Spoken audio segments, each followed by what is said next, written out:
제가 잘 못하는 게 있어요. 다 잘할 것 같잖아요. 네, 제가 잘 못하는 게 있어요. 뭘까요? 네. 영어 못합니다. 영어 못해. 인정. 왜 또 못하는 게 있어요? 맞습니다. 운동. 운동 얘기를 하려고 그래요. 제가 축구를 못합니다. 제가 축구하는 거 봤어요? 봤죠. 잘하죠. 잘해요. 근데 못합니다. 축구를 잘 못하고 별로 이렇게 좀 좋아하지도 않아요. 매주 토요일 아침마다 축구를 하는 것도 알고 있어요. 그리고 매주 금요일 날만 되면 저는 가겠다고 결단을 합니다. 언젠가는 갈 거예요. 추울 땐 너무 추워서 못 갔지만 이제는 좀 덥네요. 가을이 되면 좀 가보도록 하겠습니다. 그럼 어쨌든 저는 축구를 잘 못해요. 그리고 축구가 뭐 우리나라에서 하는 것도 급급한데 저쪽 막 잘 몰라요. 근데 훈련 때도 이제 약간 얘기를 나눴지만 챔피언스 리그라는 것이 계속 이렇게 돌아가고 있대요. 그리고 훈련생들이 막 얘기를 했어요. 그런데 저는 하나 못 알아듣는 거예요. 이게 뭐냐 이게 어떻게 되는 거예요. 저는 아직도 잘 이해가 안 가요. 이게 유럽에서만 있는 건지 서양에서만 있는 건지 잘 모르겠지만 어쨌든 챔피언스 리그에 대해서 막 얘기를 많이들 하더라고요. 그리고 오늘 아침에 챔피언스 리그의 결승전이 있었다 그래요. 아셨어요? 네, 남자 목소리가 굉장히 큽니다. 있었다 그럽니다. 그리고 그게 바르셀로나하고 유벤투스, 그죠? 누가 이겼어요? 그리고 바르셀로나가 이겼대요. 저는 관심이 하나도 없습니다. 축구에 대해서 이게 우리나라 이 축구 이것도 월드컵이나 하면 또 모를까? 지구 반대편에서 일어나는 축구를 어떻게 알겠습니까? 네, 우리 축구 좋아하는 우리 간사님 있어요. 현호 간사님은 아니겠죠? 이시철 간사님이 축구를 굉장히 좋아해요. 잘하기도 하고. 이시철 간사님이랑 어저께 얘기를 하기로는 자기는 바르셀로나, 레알 마드리드의 호날두를 좋아해서 그 라이벌이 되는 이쪽 바르셀로나를 별로 안 좋아한다 그러더라고요. 그래서 이번에 유벤투스를 응원을 하겠다. 그렇게 얘기를 했습니다. 여러분들은 어디를 응원합니까? 바르셀로나와 유벤투스 중에서. 우리들 중에서도 아마 반반이 갈릴 거예요. 축구를 모르는 사람들이 태반이겠지만 제가 오늘 아침에 잠깐 인터넷으로 보니까 네이버 검색 순위 1순위가 바르셀로나 유벤투스더라고요. 그만큼 축구에 관심을 가지고 있는 사람들이 굉장히 많구나. 난 진짜 모르는 일인데 그렇게 축구를 좋아하는 사람들이 많구나 하는 것을 새삼 알게 됐습니다. 여러분 축구를 볼 때 어느 팀을 응원합니까? 잘하는 팀. 진짜 잘하는 팀 응원합니까? 좋아하는 팀을 응원합니다. 왜 좋아하게 됐습니까? 뭐가 있으니까 좋아했겠죠. 선수가 좋다든지 감독이 좋다든지 아니면 예전부터 나도 모르게 좋아졌다든지 아니면 내가 어디 그 나라 비슷한 곳이라도 갔다 왔든지 뭐가 있으면 이제 좋아합니다. 바르셀로나나 아니면 유벤투스 같은 지구 반대편에 있는 팀들이야 우리가 아무데나 좀 이렇게 좀 좋아하면 이렇게 응원을 할 수 있겠지만 만약에 우리나라 월드컵을 한다. 우리나라가 딱 출전을 했다. 그러면 여러분 어디를 응원할 겁니까? 우리나라를 응원합니다. 그죠? 이거는 고민의 여지가 없죠. 우리는 우리나라를 응원을 합니다. 저도 축구를 안 좋아하지만 월드컵을 할 때는 정말 열심히 축구도 막 이렇게 찾아서 보고 응원도 하고 그렇게 합니다. 왜 그럴까요? 왜 우리는 우리나라를 응원할까요? 우리나라에 속해 있으니까, 우리나라 사람이니까, 그쵸? 우리나라에 속해 있기 때문에 우리는 우리나라를 응원합니다.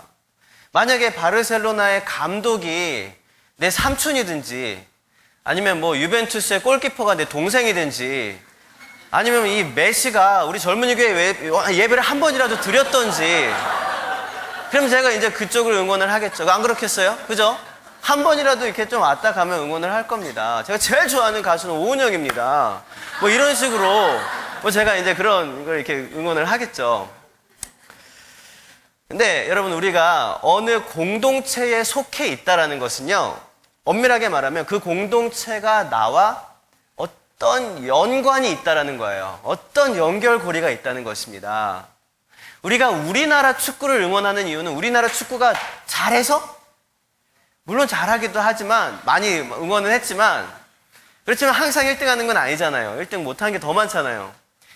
우리나라 축구 선수들이 좋아서, 물론 좋기도 하겠지만, 다른 나라 선수들이 더 잘생기고, 축구도 잘하고, 그래서 강한 긍정을 또, 그럴 수 있습니다. 그런데, 그럼에도 불구하고 우리가 우리나라 축구팀을 응원하는 이유는 우리나라에서 우리가 태어났기 때문이에요.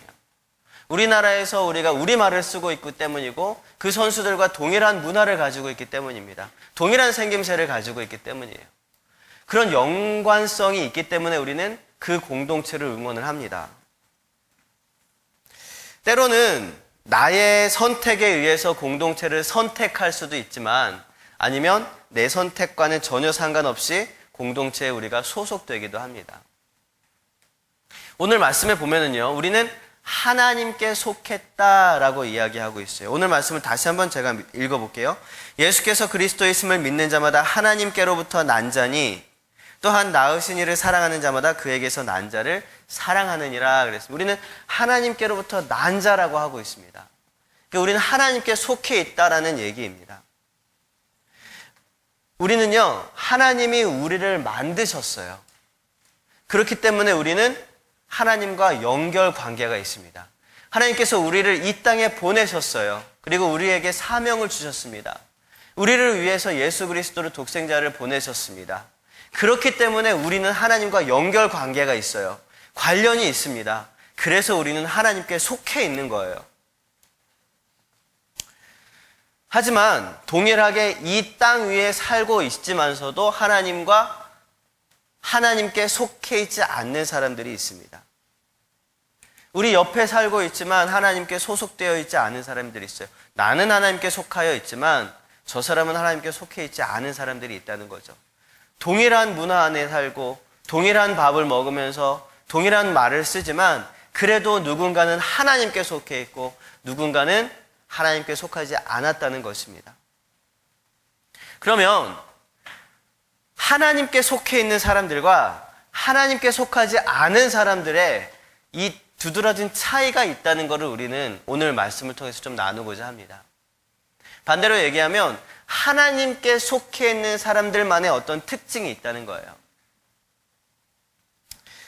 요한 1서, 그리고 요한 1서, 요한복음, 요한 1, 2, 3서 다 이제 사도 요한이 기록을 했는데요. 요한 문서라고 합니다. 사도 요한은요, 이 요한 문서를 통해서, 이 하나님께 속한 사람들의 특징에 대해서 잘 이야기를 하고 있습니다. 그래서 몇 가지를 좀 오늘 나누고자 하는데요. 하나님께 속한 자의 첫 번째 특징이 있습니다. 우리 한번 따라해 봅시다. 하나님의 말씀을 듣는다.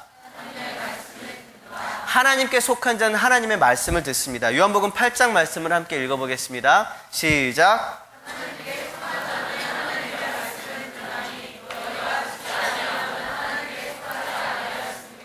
하나님께 속한 자는 하나님의 말씀을 듣습니다. 하나님의 말씀을 듣는다는 게 무슨 말일까요? 여러분 하나님의 말씀을 듣고 있습니까? 지금 듣고 있죠? 이거 하나님의 말씀입니까? 제 말씀 아니고 하나님의 말씀입니까? 제 말씀이라고 생각하면 여기 여러분 앉아있으면 안 돼요. 2단이에요. 그러면 안 돼요. 교주가 되는 겁니다. 하나님의 말씀입니다. 하나님의 말씀을 듣는다는 거는요, 먼저 우리가 하나님의 말씀에 귀를 기울일 수 있다는 거예요. 하나님의 말씀에 귀를 기울일 수 있다는 것입니다. 그건 무슨 말이냐면 하나님의 말씀을 기대할 수 있다는 것입니다. 내가 하나님을 믿을 때, 하나님이 살아계심을 믿을 때, 하나님이 나에게 말씀하신다는 것을 믿을 때 우리는 하나님의 말씀을 기대할 수 있습니다. 하나님의 말씀에 귀를 기울이고 있을 수 있어요. 여러분, 외계인의 말에 귀를 기울입니까? 외계인이 있지도 않은데 있는지 없는지도 모르는데 거기에 귀를 기울일 수 있어요? 아닙니다. 우리가 귀를 기울이고 그 말씀을 기다린다는 것은요, 분명한 것은 하나님이 계시고 하나님이 나에게 말씀하신다는 사실을 믿을 때 가능한 것입니다. 얼마 전에 어떤 집사님의 부탁으로 그분의 전도 대상자를 만나러 갔던 적이 있습니다. 집사님은요, 그분이 어린 시절부터 불교 문화 안에서 자랐고 또 지금도 여전히 불교 가정에서 그렇게 결혼을 하고 불교 가정에서 그렇게 살아왔다는 것을 얘기를 해줬습니다. 그래서 이 사람은 정말 그게 정말 구원의 가능성이 정말 희박하다. 전도를 해도 전도되지 않을 것이다. 하지만 전도 대상자가 반드시 있어야 되니까 이름을 적긴 적지만 별 기대는 없었어요. 근데 멀리서 기도만 하고 적극적으로 전도는 하지 못했다고 합니다. 그러던 중에 그분이랑 이렇게 이야기를 하면서 자주 그분이 그런 얘기를 했다라는 거예요. 교회에 좀 가보고 싶다. 교회에 다니면 참 좋을 것 같다. 이러면서 교회에 대해서 긍정적인 얘기들을 자주 했다라는 것입니다. 그래서 하루는 약속을 잡고 제가 이제 집사님과 함께 그 분의 집에 가서 좀 제대로 좀 얘기를 하려고 이렇게 갔습니다. 그분과 이런저런 이야기들을 나누면서 저는 복음을 전했습니다. 복음을 전하고 그분은 어떻게 되었을까요? 어떻게 됐을까요? 저 목사인데 복음을 전했습니다. 그분이 그 자리에서 정말로 눈물을 흘리면서 기도하면서 바로 그 주부터 이제 교회에 나와서 등록을 하고 지금까지, 오늘 아침에도 봤어요. 지금까지 열심히 그렇게 교회를 다니고 있는 것을 보았습니다. 그런데 그분과 처음 이야기를 나누면서 인상 깊었던 부분이 있었어요. 어려움을 당하고 힘든 일이 있고 아픔이 있을 때 그분은 기댈 언덕이 없다는 것이 너무나 힘들었다는 거예요. 어딘가에 이렇게 탁 이렇게 하소연하고 기대고 뭔가 이렇게 기대하고 싶은데 그럴 만한 게 아무것도 없었다는 게 너무너무 힘들었다는 거죠. 그러다가 어느 날 꽃집을 갔대요. 근데 그 꽃집 주인이 예배를 드리고 있었다는 거죠. 아마 그 꽃집에 이제 누가 이제 그 교회 분이 신방을 갔던 모양이에요. 그래서 거기서 예배를 드렸던 모양이에요. 그러면서 이제 그 기도하시던 분이 여기 있는 주인과 또 여기 온 분들을 위해서도 막 이렇게 기도를 하더라는 거죠. 그러면서 제가 만났던 그분이 막 감동이 돼가지고 저렇게 어떻게 기도를 할 수 있을까. 그러면서 나중에 그 꽃집 주인과 다시 이야기를 했대요. 그때 그 꽃집 주인이 하는 얘기가 우리 자녀들은 다 하나님이 키워주셨어요 라고 얘기를 했다는 겁니다. 그 얘기를 듣고 그분은 우와 진짜 부럽다. 나 내가 키우고 있는데 와 하나님이 막 자녀도 막 키워주시고 와 진짜 부럽다. 이런 생각을 하게 되었대요. 저렇게 담대하게 걱정 없이 살아갈 수 있으면 얼마나 좋을까. 저렇게 기댈 언덕이 있는 사람이면 얼마나 좋을까. 그러면서 생각이 들게 되고 마음이 열리게 되고 복음을 하나둘 이렇게 조금씩 받아들이게 되었다는 거죠. 여러분 하나님을 알지 못하는 사람은 하나님의 말씀을 기대할 수가 없습니다. 하나님을 믿지 못하는 사람들은 하나님이 말씀하시는 것도 모르고 하나님이 말씀하실 것에 대해서 기다릴 수도 없고 귀를 기울일 수도 없어요. 하나님을 믿지 못하기 때문에 하나님이 역사하실 것이라는 것조차 자기의 계획 안에 넣지 못하는 거죠. 그러나 예수님께서는 말씀하십니다. 내 양은 내 음성을 듣느니라. 여러분 그런데 우리가 혹시 믿지 않는 사람들과 같이 하나님의 말씀을 기대하지 못하는 것은 아닙니까? 하나님의 말씀에 귀를 기울이지 못하는 건 아닙니까? 우리가 혹시 하나님의 역사하심을 우리의 계획 안에 넣지 않고 그냥 순수히 우리의 계획만 가지고 나의 준비만 가지고 그렇게 나가는 것은 아닙니까? 믿지 않는 사람들과 동일하게 생각하고 동일하게 계획하고 하나님이 없다라고 생각하는 사람들과 동일하게 이야기하고 그러고 있는 것은 아닙니까? 여러분 먼저 하나님의 말씀 앞에 서시길 바랍니다. 하나님의 말씀에 귀를 기울이시길 바랍니다. 그런데 이럴 때가 있어요. 하나님 계신 것도 믿어요. 하나님이 나에게 말씀하신다는 것도 믿어요. 하나님 말씀해 주세요. 열심히 기도를 하는데 아무것도 들리지 않습니다. 아무런 어떤 느낌도 없고 감정도 없고 떠오르는 말씀도 없고 누군가 와서 하나님이 말씀하십니다. 막 이렇게 얘기하는 그런 예언에 그러는 것도 없고 아무것도 없어요. 너무 답답합니다. 여러분 어떨 때 그렇습니까? 어떨 때 그런 것 같아요? 저는 제 경험은 그렇습니다. 마음속으로 결론을 정해놓고 하나님한테 허락받을 때 안 그래요. 마음속으로 나는 이렇게 하겠다고 결론을 정해놓고 하나님 어떻게 할까요? 라고 기도는 하는 거예요. 하지만 마음속으로 결론을 해놨어. 하나님 이렇게 할게요. 어떻게 할까요? 하나님 이렇게 할게요. 이렇게 하는 거 괜찮죠? 하나님. 마음속에 결론을 정해놓고 기도할 때 하나님은 말씀하실 수가 없어요. 말씀하셔도 우리가 들을 수가 없어요. 다 차단을 시켜놓기 때문이에요. 여러분, 우리가 순종할 마음 없이 하나님의 음성을 기다리면 하나님께서 말씀을 하실 수 없습니다. 말씀하셔도 우리가 들을 수 없어요. 들어도 우리가 못 들은 채 합니다. 설마요, 하나님 그건 아니겠죠? 여러분, 내가 잠잠하지 않으면 하나님의 말씀을 들을 수가 없습니다. 하나님께서 말씀하시고자 해도 내가 계속 말하고 나의 계획이 우선되어지고 내가 다 계획해놓고 나의 어떤 그런 준비가 다 되어지면 하나님은 이야기하실 수가 없어요. 하나님의 말씀이 들리지 않을 때 우리는요, 보청기를 껴야 합니다. 무슨 보청기일까요? 순종의 보청기입니다. 하나님, 무슨 말씀을 하시든지 저는 순종하겠습니다. 내가 계획한 모든 것들을 다 뒤집는 한이 있더라도 순종하겠습니다. 하나님 말씀해 주십시오 라고 할 때 드디어 하나님께서는 말씀하시고 세미한 음성으로 우리의 마음 가운데 또한 우리의 귀로 또한 우리의 눈으로 하나님의 음성을 듣게 되는 것입니다. 강력한 하나님의 강권에 또 하나님의 미세한 음성에 우리가 날마다 순종하기로 결단하고 하나님의 음성을 기다릴 수 있는 그런 저와 여러분 되시길 바랍니다. 두 번째로 하나님께 속한 자는 따라해 봅시다. 형제를 사랑합니다. 우리 요한 1서의 말씀을 한번 읽어보겠습니다. 요한 1서 시작. 형제를 사랑하지 아니하는 자는 하나님께 속하지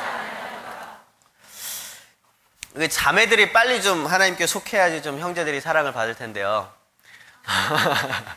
네, 그 얘기가 아니죠. 네, 여기는 이제 형제라고 표현을 했지만 형제 자매를 포함합니다. 그래서 믿지 않는 사람들 말고 믿는 사람들 공동체를 얘기를 하는 거예요. 여기서 형제라고 하는 것은 그리스도를 믿는 그리스도인들 사이에 교회 다니는 모든 사람들 안에 그런 형제 자매를 말하는 겁니다.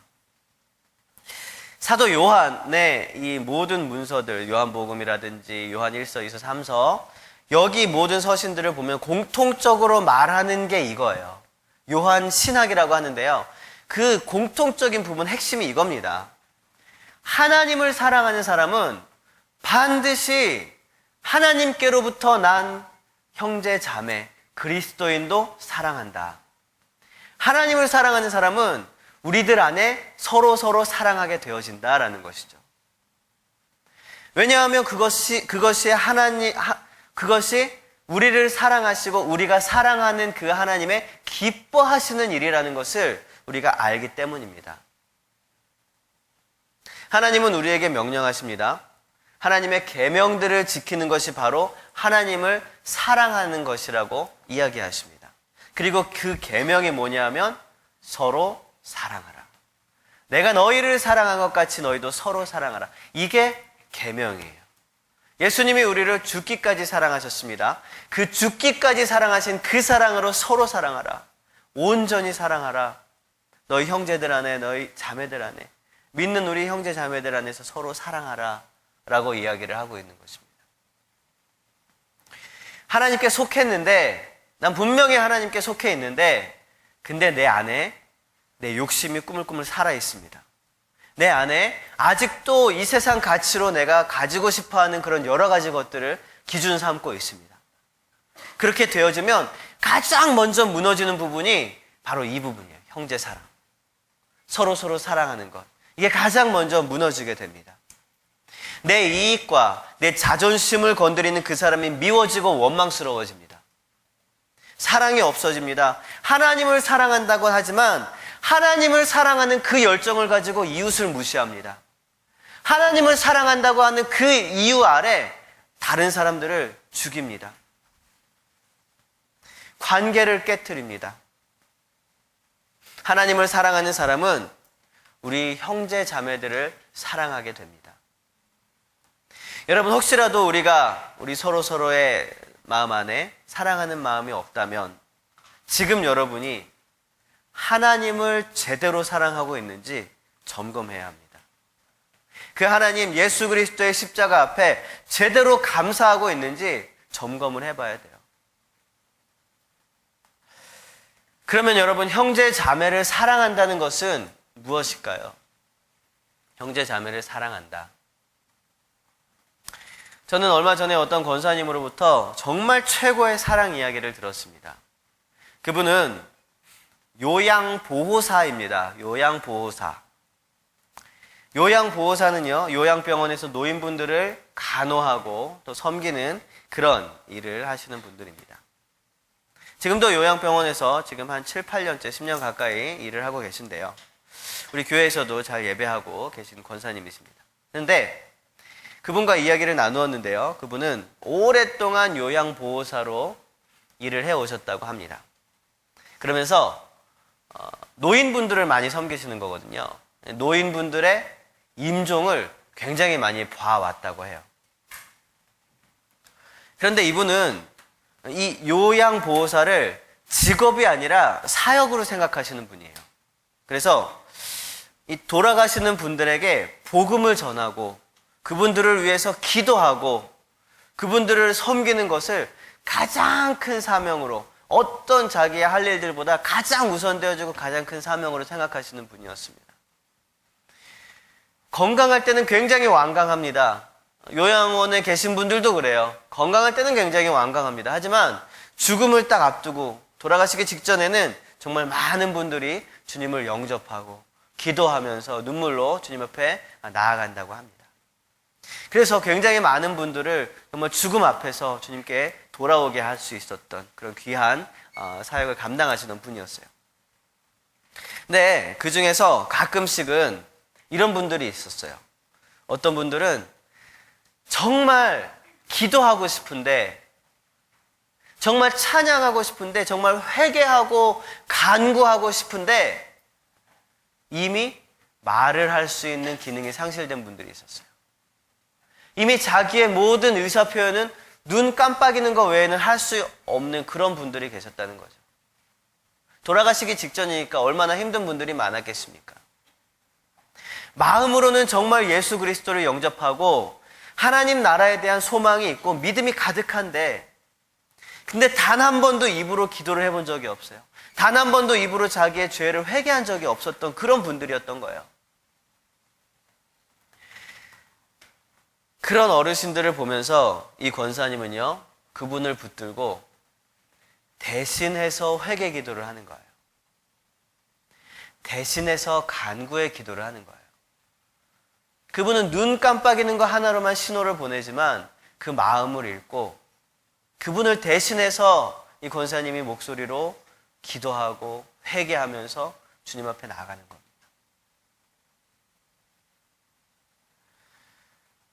여러분, 회개의 기도, 중보의 기도를 한다는 것은 가장 큰 사랑이라고 봐요. 정말 큰 사랑입니다. 중보 기도자의 어마어마한 사명 중에 하나가 대신 회개하는 거예요. 이게 어쩌면 굉장히 위험한 걸 수도 있지만 정말 사랑하는 마음으로 가득하다면 대신 회개할 수 있습니다. 여러분, 진정한 나라 사랑이 뭔지 아십니까? 이 나라를 대신해서 회개해야 돼요. 우리의 신앙의 조상들은요, 신앙의 선조들은요, 우리 윗세대들은요, 나라를 위해서 얼마나 많이 회개했는지 몰라요. 우리 나라를 위해서 대신 회개하는 겁니다. 이 나라를 마음에 품고 회개하는 겁니다. 지금도 우리의 눈에는 보이지 않지만 많은 중보기도자들이 나라를 대신해서 회개하며 기도하고 있어요. 여러분, 우리에겐 그럴 사명이 있습니다. 여러분, 나라를 대신해서 회개를 기도하는 거예요. 회개하는. 여러분, 가족을 사랑하십니까? 가족들을 대신해서 기도하는 것입니다. 그것이 정말 최고의 사랑입니다. 저들에게 복음 전하고 저들에게 선한 영향을 미치는 것도 중요하지만, 정말 중요하지만, 그 마음 가운데 사랑의 표현 중에서 정말 하나님 앞에 나아갈 수 있는 것은 그들을 위해서 기도하는 거예요. 중보하면서 기도하는 거예요. 떼어놓을 수 있는 게 아니죠. 단지 그들이 시험 보는 거 잘 보게 해주세요. 그들이 건강하게 해주세요. 그들이 이러이러한 저런 이런 직장 좋은 곳에 가게 해주세요. 거기서 그치는 그게 중보기도가 아닙니다. 거기서 그치는 것이 아니라 하나님, 저들의 영혼이 하나님 앞에 바로 서게 해주세요. 하나님, 저들의 죄악을 용서해 주세요. 이것이 정말 최고의 형제 자매 사랑이에요. 예수님의 십자가상에서의 기도 중에 하나가 바로 이것이었죠. 하나님, 아버지, 저들이 무엇을 하는지 알지 못합니다. 저들을 용서하여 주시옵소서. 어떻게 십자가상에서 자기를 찌르고 자기를 창으로 찌르고 못 박은 그런 자들을 위해서 기도를 할 수 있었을까요? 예수님은 그 마음 가운데 정말 인류를 위한 사랑이 가득 차 있으셨기 때문입니다. 여러분, 그 사랑의 기도가 저와 여러분의 기도가 되시길 축원을 드리겠습니다. 마지막으로 하나님께 속한 자의 특징이 있습니다. 첫 번째 뭐라 그랬습니까? 하나님의 말씀을 듣는다. 두 번째는 뭐라 그랬습니까? 네, 형제 자매를 사랑하는 자라 그랬습니다. 세 번째는 따라해 봅시다. 선을 행한다. 하나님께 속한 자의 세 번째 특징은 선을 행하게 됩니다. 우리 요한 3서의 말씀을 함께 읽어보겠습니다. 시작.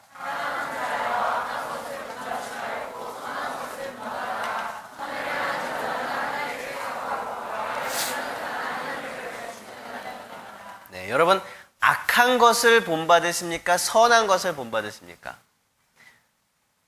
정말이요? 여러분이 그럼 반대로 얘기할게요. 여러분이 본받아 가고 있는 것들이 악한 겁니까? 선한 겁니까? 정말 선한 것들만 본받고 계시죠? 저는 그렇게 믿겠습니다. 네, 젊은이 교회이니까요. 여러분, 선한 것을 본받아 나아가시길 바랍니다. 아무리 악한 것이라 해도 나에게 유익이 되어지면 그걸 본받게 마련이에요. 나에게 좋은 어떤 결과가 되어진다고 하면 아무리 악한 것이라는 걸 뻔히 알면서도 야, 나도 저렇게 해봐야겠다. 이걸 본받게 마련입니다. 여러분, 그 유혹을 끊어버리시길 바랍니다. 선한 것을 본받으시길 바랍니다. 선을 행하고 있습니까? 악을 행하고 있습니까? 선을 행하시길 바랍니다.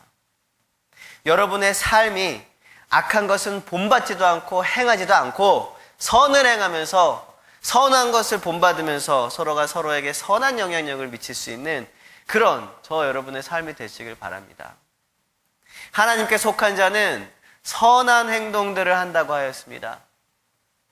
하지만 선한 행동들을 했기 때문에 하나님께 속하는 걸까요? 그건 아니라는 거예요.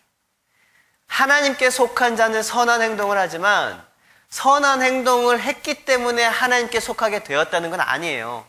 그러니까 우리는 어디에 초점을 맞춰야 돼요? 선한 행동 해야겠다, 여기에 초점 맞추는 게 아니라 난 하나님께 속해 있구나, 여기에 초점을 맞춰야 되는 거예요. 여러분은 하나님께 속한 자들입니다. 여러분의 선행의 동기가 어디에 있습니까? 하나님께 속하기 위해서입니까? 여러분의 선행의 동기가 무엇입니까? 축복받기 위해서입니까? 구원받기 위해서입니까? 그러면 잘못 짚었어요. 여러분, 우리 오르미는요, 냉장고 옆에 이쪽 벽에 시계 밑에다가 이렇게 판을 하나 붙여놨는데요. 두 개의 판이 있습니다. 김오름과 김예가의 칭찬 스티커판입니다. 그래서 착한 일을 할 때마다, 칭찬받은 일을 할 때마다 스티커판에 스티커를 하나씩 붙여줍니다. 이건 굉장히 큰 무기가 됩니다. 무슨 일을 잘 할 때, 또 이제 말을 잘 듣거나, 오름이가 동생들을 잘 도와주거나 그럴 때, 엄마 아빠가 되도록 거의 다 엄마가 이렇게 칭찬 스티커, 좋아! 칭찬 스티커 하나를 붙여주겠다! 그러면 와, 신난다! 이렇게 얘기를 해요. 그리고 어쩔 땐 그렇습니다. 옛날엔 그랬어요. 예를 들어서 이제 요엘이가 요즘 신발을 신고 다니니까 같이 막 들어온 다음에 자기 신발을 딱 벗고 요엘이 신발을 딱 막내 신발을 벗겨주는 거예요. 요엘이는 우리 막내입니다. 1번, 2번, 3번 중에 3번입니다. 1번이 3번의 신발을 벗겨주는 거예요. 딱 벗겨주고는 엄마! 나 요엘이 신발 벗겨줬어. 그러니까 엄마가 잘했어. 얘기를 해줘. 칭찬 스티커. 이렇게 딱 얘기를 하는 거죠. 오름이가 요엘의 신발을 벗겨주는 걸 도와준 이유가 뭐예요? 동기가 뭡니까? 칭찬 스티커예요.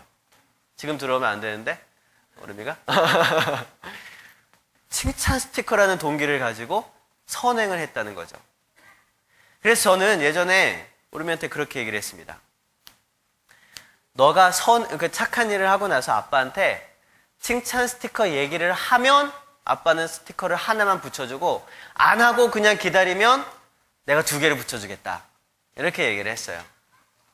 그래서 오름이가 딱 이렇게 착한 일을 하고 나서 아빠 나 이거 착한 일 이거 했어. 그러고 칭찬 스티커 얘기는 안 합니다. 가만히 있어요. 그럼 나는 알죠. 아 얘가 칭찬 스티커를 이렇게 기대하는 눈빛으로 이렇게 하고 있구나. 그리고 이제 제가 먼저 붙여줄 때도 있고 그렇습니다. 그런데 일반적으로 이제 둘째들이 많죠. 둘째들 있죠. 가끔씩 이제 둘째들이 있어요. 셋 중에서 둘째들을 이렇게 보면 굉장히 눈치가 빠르거든요. 굉장히 약삭 빠르기도 하고. 그러니까 엄마가 보기에는 큰 오빠가 더 착한 일을 많이 해요.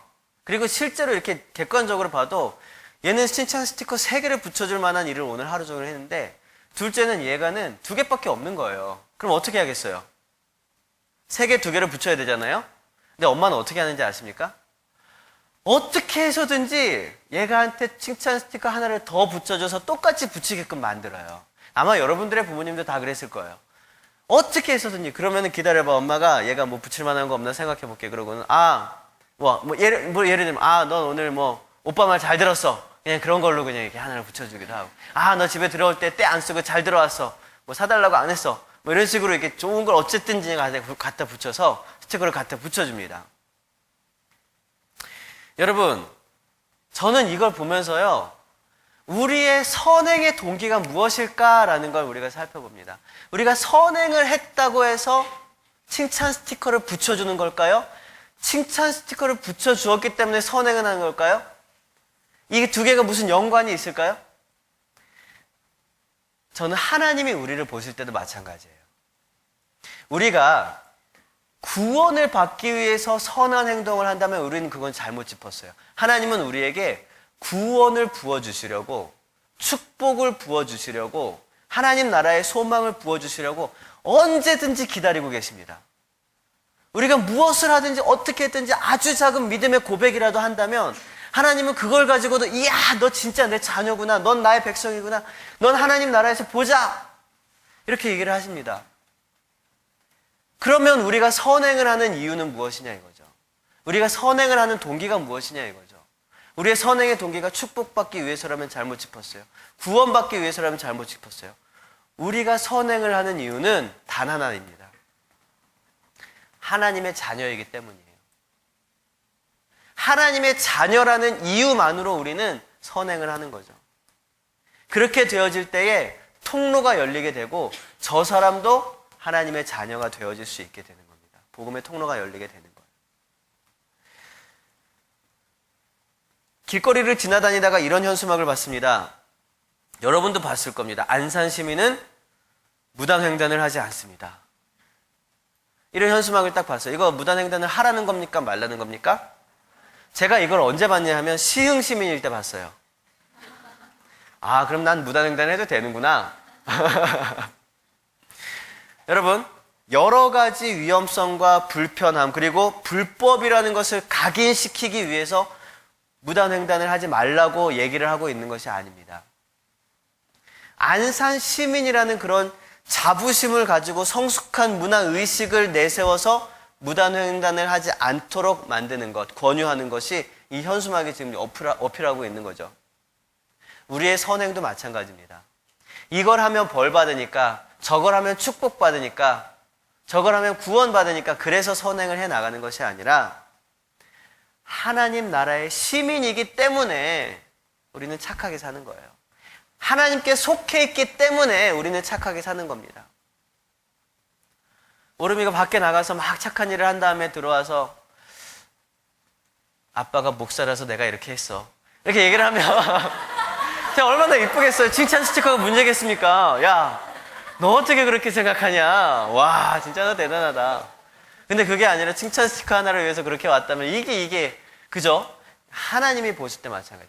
우리가 크리스찬이기 때문에 우리가 선을 행하고 우리가 하나님 나라의 시민권자이기 때문에 하나님의 이름에 먹칠을 하지 않기 위해서 우리가 착하게 살아가는 것, 이것이 하나님이 정말 원하시는 것이 아닐까.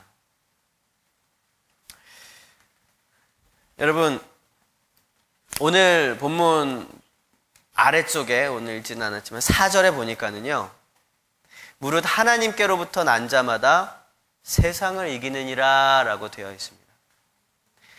여러분, 하나님께 속한 자, 하나님께로부터 난 자들은요, 세상을 이깁니다.